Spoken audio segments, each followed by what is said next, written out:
Good morning, this is Elin Petronella. I'm here in my garden, got my morning coffee ready and my stitch journal on my lap. In case it's the first time you're seeing an embroidered book in this way, do check out the link in the description just below this video where I give you a free class exactly how I put my book together and how you can make one too.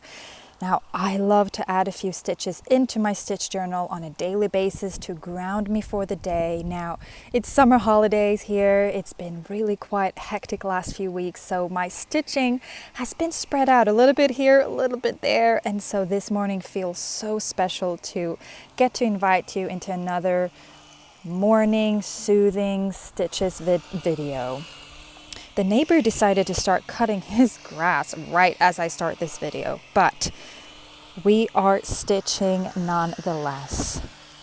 What I'm doing today is I'm continuing to just add some decorative stitches, attaching this patch from from Florence in Italy onto this page where I've also stitched a little bit of text. I love to embroider empowering messages and reminders into this journal, keeping me grounded, keeping me motivated, inspired, so that whenever I flip through it, I just feel this surge of energy. Energy flows where attention goes, and that's where life grows, right? I have a dream of spending some more time in Florence. It's a dream I've had for essentially most of my life, and I just know it's going to happen one day.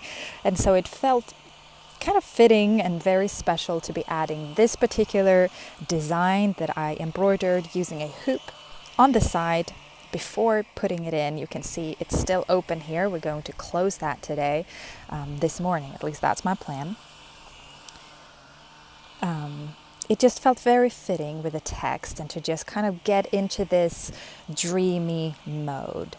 So if you're confused about what I'm doing right here, when I say decorative stitches, is that I love to combine different techniques and different stitches into the journal depending on my mood and how I'm feeling that day, and what I think looks pretty. So essentially, I used a blanket stitch to attach. First here, I started having the base down, which is why you can see all of the lines going upwards, whereas here I kept doing it down, but the connecting blanket stitches, if you will, the blanket got on the border, whereas here it got onto it.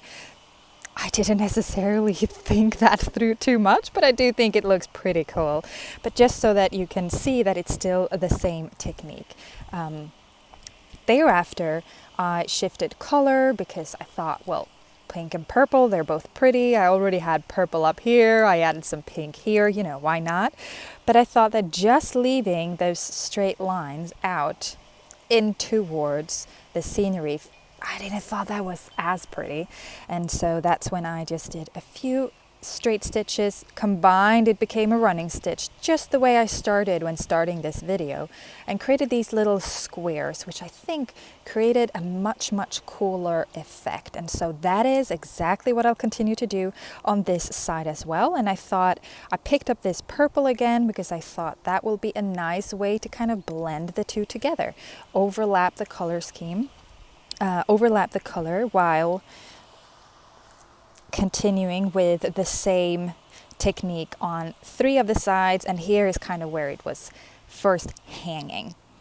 So one thing that is I just absolutely adore with the stitch journal is the liberty in playing around with combinations of stitches. There are literally no rules, and if there are, well, you make them up and you get to break them however you want. The stitch journal is here for you, okay? Don't forget that. This is your companion. You can stitch whatever you want into it in whatever way you find fitting. This is something that I just find so liberating. I have been doing this work now for 10 years, and more often than not, it saddens me just how many brilliant creatives in the world feel as though their creative practice have as many rules as everything else in life. It's almost as if they don't for example, share about it left and right, or try to turn it into a monetary side hustle, or if they don't do it in a specific way, then it's not legitimate or it's not worth it. And I just think that is such a shame. That is why I always encourage, keep a stitch journal, because in your stitch journal, this is just for you. This is not a productivity contest. This is not a comparison contest. You can put whatever you want into it. Write the messages that you need for encouragement.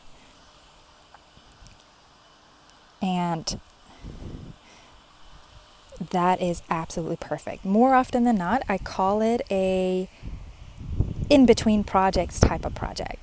And that is simply because it's a type of project that doesn't really have a start or an end date. I put my book together before I start stitching. This particular one, I added all of the pages into the book that you will see in case you do take, or maybe you have already taken, the free class on how to make your own stitch journal. I stitched my pages into the book cover first. Thereby, it felt as though the project was kind of finished, and so I never really had this pressure of, gosh, I need to finish another page, I need to add it in. It just felt complete. And then I've been carrying that fabric book essentially around with me when I'm out and about, adding some stitches here and there, maybe stitch a word, maybe do just some soothing running stitches if I just felt that, okay, I just need to calm down here or process or let something move through me. And it's been an absolutely transformative experience. I've talked extensively about it here on the channel, and I just cannot seem to shut up about it because it has literally changed my life. And maybe it will change yours too.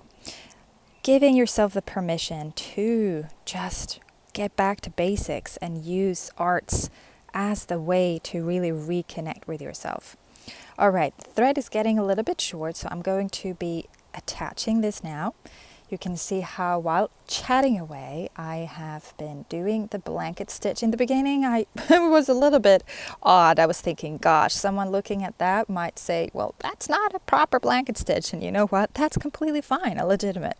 I then switched over and continued doing the more traditional blanket stitch for the rest. It was just right here in the beginning, considering the corner, I needed to just find ways to make it visually look the same all the way, which at the end of the day is the focus for me, rather than always flipping the needle or, going through exactly the same hole or whatever it may be.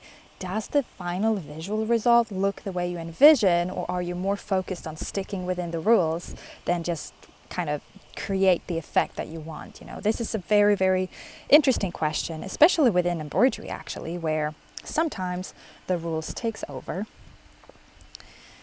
All right, I'm attaching it with a knot on the back, and I'll pull through and I'll cut this off before continuing. I always make sure to keep my backside clean. I don't want to have any loose pieces of floss hanging around because they can easily get all tangled up. All right. Gosh, this was really messy floss. Yes, no, just because this is my job, I do not always have my floss neatly organized and picture perfect. This is life. This is literally my life. This is my life. Since I fully started to embrace artistry, the creative life, the creative living, and just, embracing the imperfections in that as part of my practice, I feel as though I feel so liberated, and I feel free to create at a completely new level and to share about it. And yeah, that means just the world to me. So if anything, I hope that just simply showing up as myself will inspire you to dare to just try some stuff out. So this is one of those examples actually that I just mentioned down here, where I don't necessarily going to do the typical blanket stitch process of going through a loop, simply because it's the first one. Because if I would go through the previous loop, that would create this stitch kind of diagonal, and that would cut the aesthetic that I'm trying to achieve. And so instead I'll go down to make sure the straight stitch is the same. I then do a stitch underneath so that I can go back up and cut and stitch, sorry, not cut, stitch again here to close the gap, and it's going to look as though, you know, nothing's different. Nothing different from the previous full blanket stitches.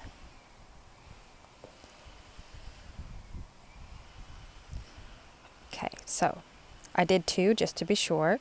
Now I start from the bottom, going up, and this is more the typical one, right? Where you put the needle through the loop and pull. There we go. The visual result being the same, the process being a little bit different, who cares? We're free to stitch. All right, coming here towards the corner, let's just see how we're going to solve this one. Let me move it a bit closer. There we go. And closing that off here. Now, the only thing left is to create these little boxes, these little squares. Going back down. I've closed the gap. It's all well attached now. So it's just about doing the running stitch where I put it in every other hole. Hope you can see clearly. Depending on the chair I'm sitting on, or if I'm sitting on the ground, I sometimes worry about the angle of things, because I just want to make it all clear, make it all pretty. There we go. Closing that up.